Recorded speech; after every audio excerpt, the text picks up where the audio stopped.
اللهم صل على سيدنا ومولانا محمد وعلى آل سيدنا ومولانا محمد وبارك وسلم عليه. أعوذ بالله من الشيطان الرجيم. بسم الله الرحمن الرحيم. والشمس وضحاها والقمر إذا تلاها والنهار إذا جلاها والليل إذا يغشاها والسماء وما بناها والأرض وما طحاها ونفس وما سواها. صدق الله مولانا العظيم وبلغنا رسوله النبي الأمي الأمين الكريم ونحن على ذلك لمن الشاهدين والشاكرين والحمد لله رب العالمين. السلام علیکم ورحمۃ اللہ تعالی وبرکاتہ. ہمارا آج کا درس اس کا آغاز ہو رہا ہے سورت الشمس، جس کا نمبر 91 ہے، اور اس کے اندر 15 آیتیں ہیں. یہ مکی صورت ہے اور اس کے اندر عظیم الشان مضامین بیان ہوئی ہے. پہلی بات یہ ہے کہ اس میں اللہ تبارک و تعالی نے 7 باتوں کی قسمیں کھائی ہیں. ان میں پہلے جو 6 ہیں ان کا تعلق جو ہے وہ کائنات کے ساتھ ہے، اور کائنات کے جو مختلف پلانٹس ہیں اور گیلیکسیز ہیں ان کے بارے میں ہے. اور 7ویں قسم اللہ تبارک و تعالی نے انسان کے نفس کی کھائی ہے. اور ان تمام 7 قسموں کے اندر ایک جو قدر مشترک ہے، ایک کامن فیکٹر جو ہے وہ یہ ہے کہ ان کے اندر اپوزٹس ہیں، تضادات ہیں، لیکن ان کو بطور پیر اللہ تبارک و تعالی نے پیش کیا ہے. اور دوبارہ یہ عرض کرتے چلیں کہ ہمیں اللہ تبارک و تعالیٰ کے سوا کسی کی قسم کھانے کی اجازت نہیں ہے، لیکن اللہ تبارک و تعالیٰ جب کسی کی قسم کھانا چاہیں تو وہ کھا سکتے ہیں، اور اس کی وجوہات ہوتی ہیں. تو جیسا کہ اس سورت کا نام الشمس ہے یعنی سورج، اور یہ پہلی آیت کے اندر جو ہے اس کا عنوان وہاں سے اخذ کیا گیا ہے. اللہ تبارک و تعالیٰ فرماتے ہیں اور سورج کی قسم وضحاہا، اور اس کے چمکنے اور اس کے اندر حرارت کی قسم. ایک سورت عنقریب آنے والی ہے جس کا نام ہے الضحیٰ. انشاءاللہ اس کے موقع پر بات ہوگی. لیکن ضحیٰ سے مراد کون سا ہے؟ یہ ہے چاشت کا وقت. اور چاشت کا وقت ایسے ہے کہ جب سورج جو ہے وہ نکل آیا ہے اور ابھی اس کی روشنی پھیل چکی ہے، لیکن اس کی حرارت اتنی نہیں ہے جو تھوڑی دیر کے بعد جو ہے وہ ہونے والی ہے. تو اللہ تبارک و تعالی یہاں سورج کی قسم جو کھا رہے ہیں وہ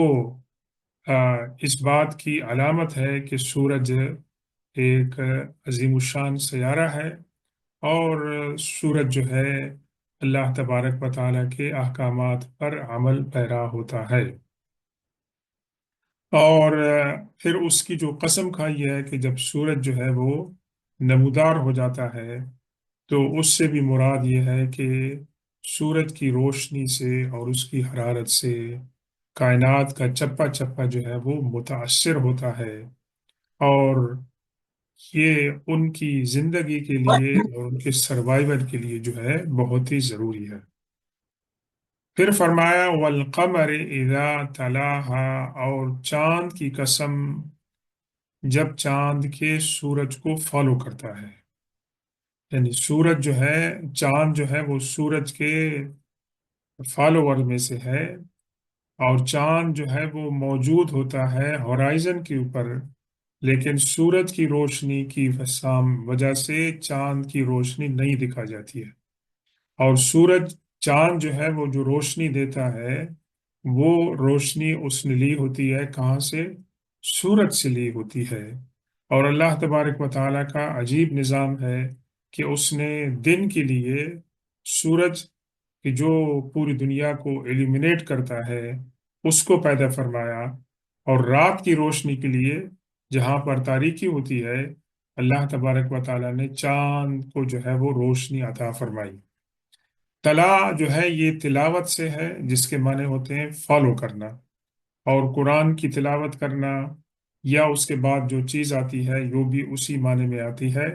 اور یہاں تلا سے معنی یہ ہے کہ چاند جو ہے وہ سورج کو فالو کر رہا ہے، اور اللہ تبارک و تعالی چاند کی بھی قسم کھا رہے ہیں۔ وَالنَّهَارِ إِذَا جَلَّاهَا، اور دن کی قسم کہ جب وہ سورج کو جو ہے، سورج کو وہ روشن کر دیتا ہے۔ جو ہا کے اندر ہے، جلا ہا کے اندر جو ہا ہے یہ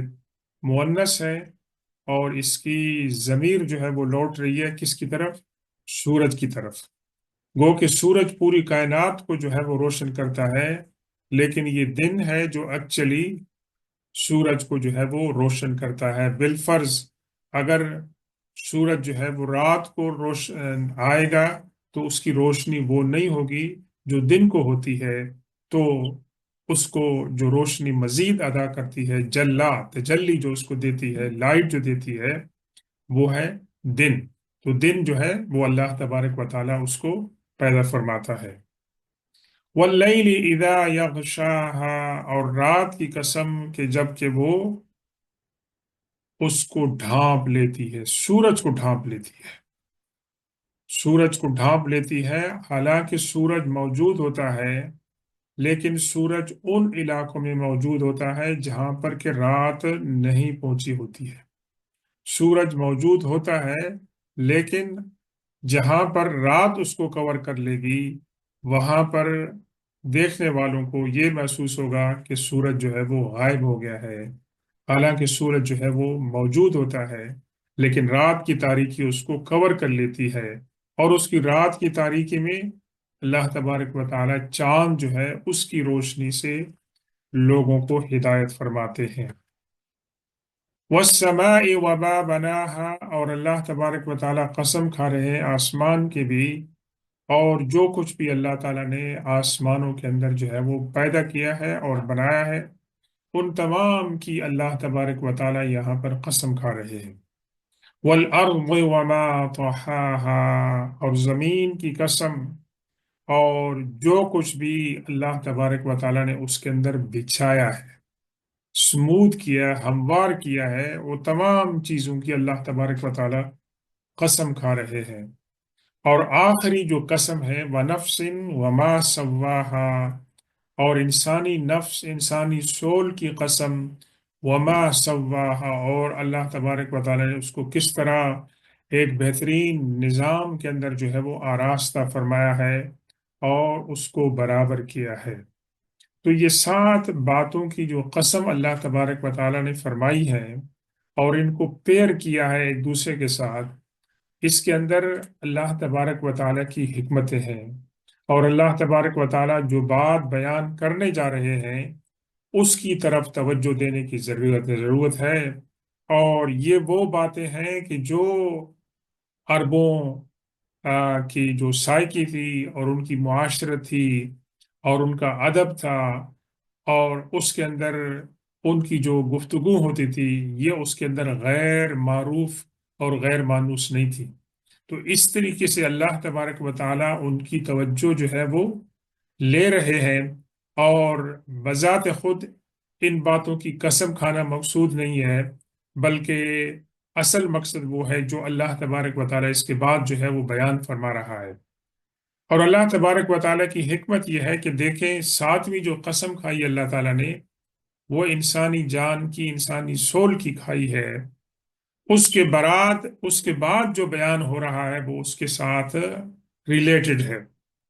فَأَلْهَمَهَا فُجُورَهَا وَتَقْوَاهَا، پھر اللہ تبارک و تعالیٰ نے اس کو الہام کیا، پھر اللہ تبارک و تعالیٰ نے اس کو انسپائر کیا۔ فجورها وتقواها، فجور کے معنی ہوتے ہیں کسی چیز کو آ، سوراخ کرنا، کسی چیز کو چھید کرنا، اس کے اندر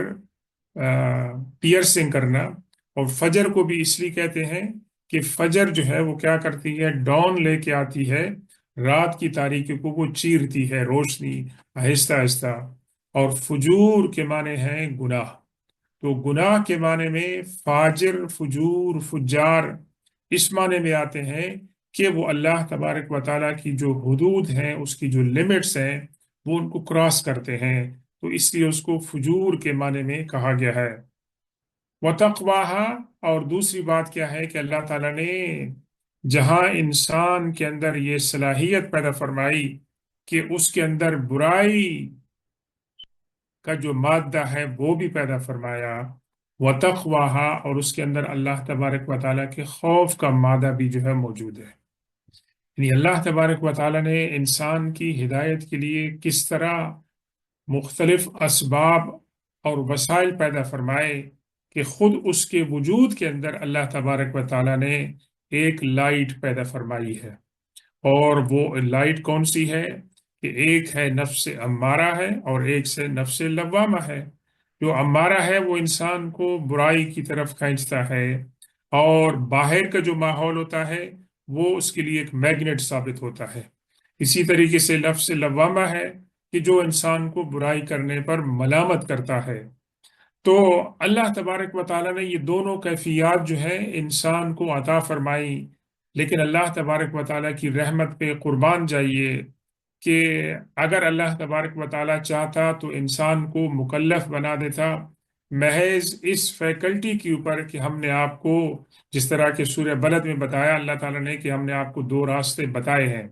اچھائی کا راستہ بھی، برائی کا راستہ بھی۔ اور اللہ تبارک و تعالیٰ اگر چاہتا تو اس کے اوپر اکاؤنٹیبلٹی کا اور جواب دہی کا اور ذمہ داری کا نظام جو ہے وہ قائم کر سکتا تھا، لیکن اللہ تبارک و تعالیٰ نے مہربانی فرمائی حضرت انسان پر مزید کہ اللہ تعالیٰ نے انبیاء کا ایک بہت طویل سلسلہ جو ہے وہ قائم فرمایا، جو انسان کو اس کے نفس کے اندر اچھائی اور برائی کا جو مادہ ہے اس کے اندر تمیز کرنے کے لیے اللہ تبارک و تعالیٰ نے مہربان شخصیتیں جو ہے وہ پیدا فرمائی، جو انسان کو بتانے کے لیے آئی کہ یہ راستہ اچھائی کا ہے، یہ راستہ جو ہے وہ برائی کا ہے۔ تو اللہ تبارک و تعالیٰ نے یہ بات جو ہے انسان کو بطور مہربانی، بطور عنایت جو ہے وہ عطا فرمائی۔ قد افلح من تزکا، اور وہ انسان جو ہے قد افلح من زکا، وہ انسان کامیاب ہے یہ جس نے اپنے نفس کو پاکیزہ رکھا، پیوریفائی کیا اس کو۔ وقد خواب من دساہا، اور وہ انسان نقصان میں ہے، ناکام اور نامراد ہے کہ جس نے دساہا، نفس کی پاکیزگی کو اس نے دفن کر دیا۔ دسہ یا دسو کے اصل معنی ہوتے ہیں کسی چیز کو زمین کے اندر چھپانا اور دفن کر دینا۔ تو اللہ تبارک و تعالیٰ یہاں فرما رہے ہیں کہ وہ انسان ناکام ہے کہ انسان کے اندر اللہ تعالیٰ نے جو خوبی پیدا کی اچھائی کی، انسان نافرمانی کی وجہ سے، غلط سوسائٹی اور غلط آئیڈیاز کی وجہ سے انسان اس لڑائی، اس روشنی کو اور اس سے اچھی خوبی کو انسان دباتا ہے، اس کو سپریس کرتا ہے، تو وہ کیا ہو جاتی ہے کہ وہ کوالٹی انسان کے اندر جو ہے وہ تقریباً ختم ہو جاتی ہے، کیونکہ انسان نے گناہوں کی وجہ سے اس کو جو ہے وہ دبا دیا ہوتا ہے۔ اور حضور پاک صلی اللہ علیہ وسلم کے بارے میں یہ مروی ہے کہ آپ جب بھی اس آیت کی تلاوت فرماتے تھے، اس سورت کی تلاوت فرماتے تھے، اور جب آپ اس آیت پر پہنچتے تھے تو آپ یہ دعا فرماتے تھے۔ حضرت عائشہ صدیقہ رضی اللہ تعالی عنہا سے بھی یہ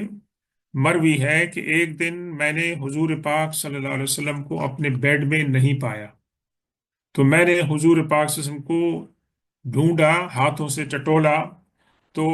میرا ہاتھ آپ کے اوپر پڑا جبکہ آپ سجدے کی حالت میں تھے، اور سجدے کی حالت میں یہ دعا فرما رہے تھے: رب آت نفسی تقواہا وزکھا انت خیر من زکاہا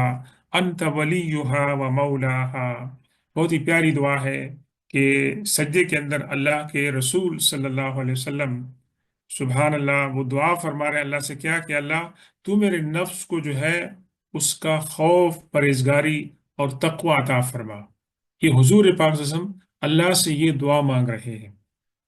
وَزَكِّهَا أَنْتَ خَيْرُ مَنْ زَكَّاهَا، اور اس کو تو پیوریفائی کر دے، اس کو پاک اور صاف کر دے، بے شک تو ہی بہتر ہے کہ جو اس کو پاک اور صاف کر سکتا ہے۔ انت ولیہا و مولاہا، اور تو اللہ تبارک و تعالی اس کا ولی ہے، اس کا مولا ہے۔ اور یہ جو دعا ہے یہ مختلف ورژن کے اندر جو ہے وہ منقول ہے۔ مثال کے طور پر امام احمد نے حضرت زید بن ارقم رضی اللہ تعالیٰ عنہ، جو حضرت ارقم کے صاحبزادے تھے جن کے گھر میں حضور پاک صلی اللہ علیہ وسلم قیام فرماتے تھے بیت ارقم میں، وہ کہتے تھے کہ حضور پاک صلی اللہ علیہ وسلم کی دعاؤں میں سے ایک یہ ہے کہ اللہم انی اعوذک من العجز والکسل، اے اللہ میں تجھ سے پناہ مانگتا ہوں عجز سے، کمزوری سے اور سستی سے، والحرم، بڑھاپے سے، والجبن اور بزدلی سے، والبخل اور کنجوسی سے، وعذاب القبر اور قبر کے عذاب سے۔ اور پھر یہ دعا مانگتے تھے: اللہم آت نفسی تقواہا وزکھا انت خیر من زکاہا، اے اللہ تو میرے نفس کو جو ہے پاکیزگی عطا فرما۔ اور اس کے علاوہ پھر آپ نے دعا میں مزید بھی فرماتے تھے کہ اللہم انی اعوذ من قلب لا یخشی، اے اللہ میں تجھ سے ایسے دل کی پناہ مانگتا ہوں کہ جس کے اندر اللہ کا خوف نہ ہو، وَمِن نَفْسٍ لَا تَشْبَعْ، اور ایسا نفس کہ جو کبھی سیر نہیں ہوتا، ہر وقت اس کو اندر طلب ہوتی ہے بھوک کی اور کھانے کی، وَعِلْمٍ لَا يَنْفَعْ، اور ایسے علم کی جو فائدہ نہ دیتا ہو، وَدَعْوَةٍ لَا يُسْتَجَابُ لَهَا، اور ایسی دعا کہ جو قبول نہیں ہوتی ہے۔ یعنی ان باتوں سے اللہ کے رسول صلی اللہ علیہ وسلم پناہ مانگتے تھے۔ اور حضرت زید فرماتے ہیں کہ حضور پاک صلی اللہ علیہ وسلم جو ہے یہ دعا ہمیں سکھاتے تھے، اور یہ دعا ہم تم لوگوں کو جو ہے یہ سکھا رہے ہیں۔ تو یہ نفس کی جو بات ہے یہ سینٹرل پوائنٹ ہے انسان کی زندگی میں، کہ انسان کا نفس اگر راہ راست سے ہٹ جائے تو پھر اس کی دنیا اور آخرت جو ہے وہ ڈیفرنٹ ہوتی ہے، اور اگر وہ راہ راست پر رہے تو پھر اللہ تبارک و تعالیٰ اس کے لیے مختلف راستے جو ہے وہ بتاتے ہیں۔ یہ ایک جو ہے نا پارٹ تھا اس صورت کا، اور جس کے اندر اتنی قسمیں کھانے کے بعد جو امپورٹنٹ پوائنٹ ہے وہ بتایا گیا۔ اب آپ سمجھیں کہ اس کی تشریح ہو رہی ہے، یہ تو انفرادی طور پر بات تھی، اب اجتماعی طور پر بات ہو رہی ہے کہ جس طرح افراد جو ہیں ان کی نفوس جو ہے، ان کی مزاج، ان کی طبیعتیں جو ہیں وہ کیا ہو جاتی ہیں، راہ راست سے ہٹ جاتی ہیں، اور افراد سے معاشرے بنتے ہیں، اور ان سے قومیں بنتی ہیں، قبیلے بنتی ہیں۔ اسی طرح اگر قبیلہ اور معاشرہ جو ہے وہ پورے کا پورا جو ہے راہ راست سے ہٹ جائے تو ظاہر ہے کہ وہ انسانی معاشرے کے لیے ایک بہت ہی منحوس قسم کی بات ہے، جو انسان کو اللہ کے راستے سے ہٹا کر شیطان کے راستے پہ ڈال دیتا ہے۔ اور یہاں پر ایک اگزامپل دی جا رہی ہے: کذبت ثمود بطغواہا۔ آپ ایک ماحول کو دیکھیں کہ کس ماحول کے اندر یہ صورت، یہ آیتیں جو ہے وہ نازل ہو رہی ہے۔ یہ قریش کا جو ایروگینس ہے، ان کی جو جہالت ہے، اس کے ماحول میں،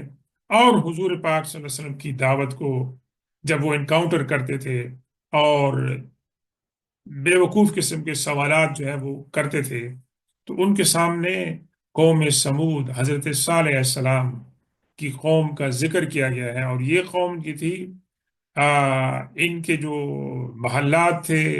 اور ان کی جو ریمنٹس تھے ان کی تہذیب و تمدن کے، یہ عربوں سے دور نہیں تھے، اور عرب جب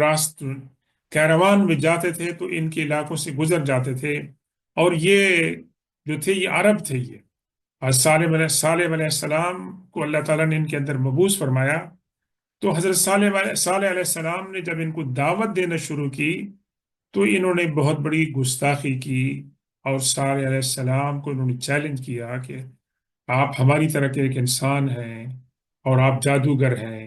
آپ ہمیں کوئی اللہ کی نشانی بتائیں، کوئی معجزہ بتائیں۔ تو حضرت صالح علیہ السلام نے فرمایا کہ اپنے گھروں سے باہر نکلو، اور ان کو ایک ایسی جگہ پر لے گئے کہ جہاں پر ایک جو تھا راکی ایریا تھا، جہاں پر چٹان تھی، جہاں پر ایک ٹیلا تھا، تو وہاں پر انہوں نے آپ سے مطالبہ کیا۔ دیکھیں اللہ تبارک و تعالیٰ کی قدرت کہ اللہ تعالیٰ نے اونٹنی کو اس پہاڑی سے، اس چٹان سے پیدا فرمایا، اور ایسا پیدا فرمایا کہ وہ نومولود بچی کی طرح نہیں تھی، بلکہ وہ گرون اپ تھی، اور وہ تیار تھی دودھ وغیرہ دینے اور تمام ذمہ داریوں کو ادا کرنے کے لیے۔ اللہ تبارک و تعالیٰ نے فرمایا حضرت صالح علیہ السلام سے کہہ دیں کہ اس کے اندر تمہاری آزمائش یہ ہے کہ اس کو تم نے کوئی تکلیف نہیں پہنچانی ہے، ایک دن سارا دن یہ پانی پی گی صرف، اور تم لوگ یہ پانی کے پاس نہیں جاؤ گے، اور جس دن جو ہے یہ پانی نہیں پیے گی اس کے پاس اتنا دودھ ہوگا اس کے تھنوں میں کہ آپ کا پورا قبیلہ اس کو لیے اس کا دودھ جو ہے نا سفائش کرے گا، اور تو یہ تمہیں ایک دن تم نے دودھ اس کا پینا ہے، اور ایک دن تم نے پانی جو ہے کنویں سے پینا ہے۔ یہ اللہ تعالیٰ نے آزمائش ان کی رکھی، اور یہ اسٹریٹ فارورڈ بات تھی۔ اللہ تعالیٰ نے ایک نعمت عطا فرمائی، لیکن اس نعمت کے اندر اللہ تبارک و تعالیٰ نے ان کے لیے آزمائش بھی رکھی۔ کذبت ثمود بطغواہا، تو قوم سمود نے حضرت صالح علیہ السلام کو جھٹلایا، بطغواہا اپنے ایروگنس اور راہ راست سے ڈیویٹ ہوتے ہوئے۔ اذ انبعث اشقاہا، جب ان کا جو بدبخت ترین انسان تھا وہ اٹھ کھڑا ہوا، اور تو وہ اٹھ کھڑا ہوا قوم کے بہاف پہ، ایون دو کہ قوم کے اندر کچھ آوازیں تھیں جنہوں نے کہا تھا کہ بھی don't dear do that one, کہ ہمیں صالح علیہ السلام نے یہ جو چیز عطا کر رہی ہے اس کو ڈسٹرب نہ کرو، ورنہ ہو گیا تو اللہ تعالیٰ ہم سے ناراض ہوگا۔ لیکن اوور ویلمنگ میجورٹی جو کمیونٹی کی تھی وہ اس بات پہ اڑی ہوئی تھی کہ نہیں، یہ اونٹنی جو ہے ہماری لائف کے اندر انٹرفیئر کر رہی ہے، تو اس کو راستے سے ہٹایا جائے، اس کو راستے سے ہٹایا جائے۔ ایک دن حضرت عمار بن یاسر رضی اللہ تعالیٰ عنہ فرماتے ہیں کہ ہم حضور پاک صلی اللہ علیہ وسلم کی مجلس میں موجود تھے کہ حضرت علی رضی اللہ تعالیٰ عنہ بھی آئے، تو حضور پاک صلی اللہ علیہ وسلم نے حضرت علی رضی اللہ تعالیٰ عنہ سے پوچھا کہ علی تمہیں پتہ ہے کہ تم سے پہلے جو امتیں گزری ہیں ان میں سب سے بدبخت ترین انسان کون تھا؟ تو حضرت علی نے عرض کیا کہ یا رسول اللہ، اللہ و رسول عالم، اللہ تعالیٰ اور اس کے رسول ہی بہتر جانتے ہیں۔ تو آپ نے فرمایا بدبخت ترین انسان وہ تھا کہ جس نے صالح علیہ السلام کی اونٹنی کو ذبح کیا تھا اور اس کو ٹارچر کیا تھا، اس کو ہارم کیا تھا۔ یہ پہلی امتوں میں سب سے بدترین انسان وہ تھا کہ اللہ تعالیٰ نے ایک مخلوق ان کے لیے بھیجی تھی، اور اس کے ساتھ انہوں نے یہ برا سلوک کیا۔ پھر حضور پاک صلی اللہ علیہ وسلم نے حضرت علی سے فرمایا کیا تمہیں معلوم ہے کہ اس امت کا، میری امت کا بدبخت ترین انسان کون ہوگا؟ تو اللہ کے حضرت علی رضی اللہ عنہ نے عرض کی کہ یا رسول اللہ، اللہ و رسول عالم، اللہ اور اس کے رسول بہتر جانتے ہیں۔ تو آپ نے حضرت علی رضی اللہ تعالیٰ عنہ کے ہلاک کی طرف اشارہ فرمایا،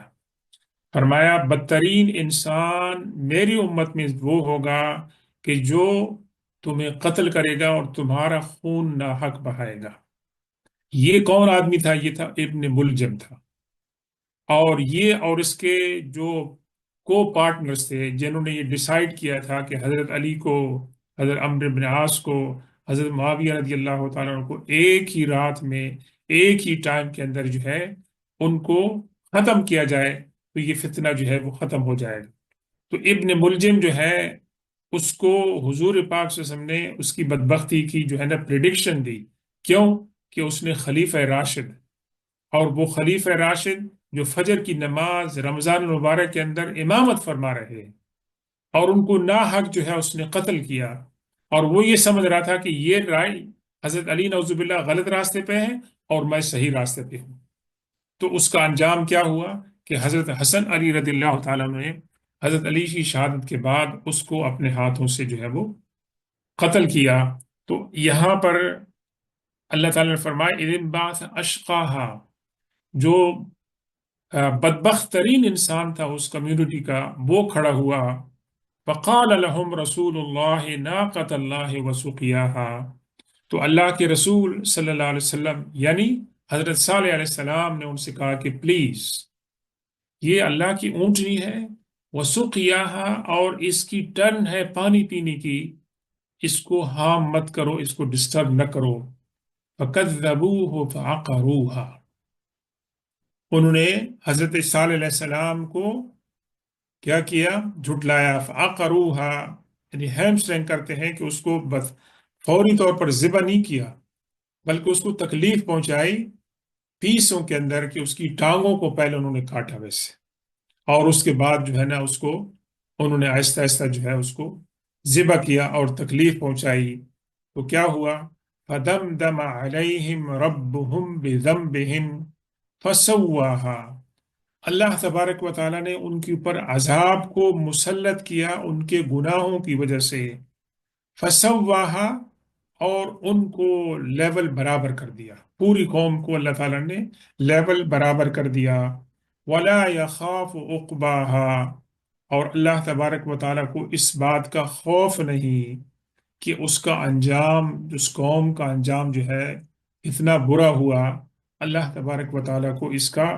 خوف نہیں۔ تو سمری یہ ہے کہ جو لوگ کے قوم کے اندر برائی کو پروموٹ کرتے ہیں، اور برائی کو جو پروموٹ کرتے ہیں، تو کچھ لوگ ہوں گے کہ جو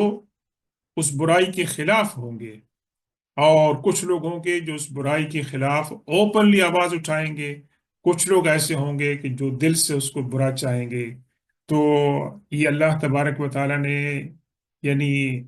قریش کو یہ جو واقعہ یا ریفرنس دے رہے ہیں قوم سمود کا، کہ تمہارے سامنے ہے قوم کی جس کو تم اچھی طرح جانتے ہو، ان کا کیا انجام ہوا کہ انہوں نے پیغمبر کو جھٹلایا تھا، تو تمہارے ساتھ بھی یہ انجام، اگرچہ یہ بات کلیئرلی نہیں کہی گئی ہے لیکن اشارتاً بتائی گئی ہے کہ تمہارا انجام بھی اسی طرح ہوگا۔ تو اس عظیم الشان صورت کے اندر اللہ تبارک و تعالیٰ نے یہ حکمت کی باتیں جو ہیں وہ بیان کی ہیں۔ اللہ کریم ہمیں اس صورت کو سمجھنے اور اس پر عمل کرنے کی توفیق عطا فرمائے۔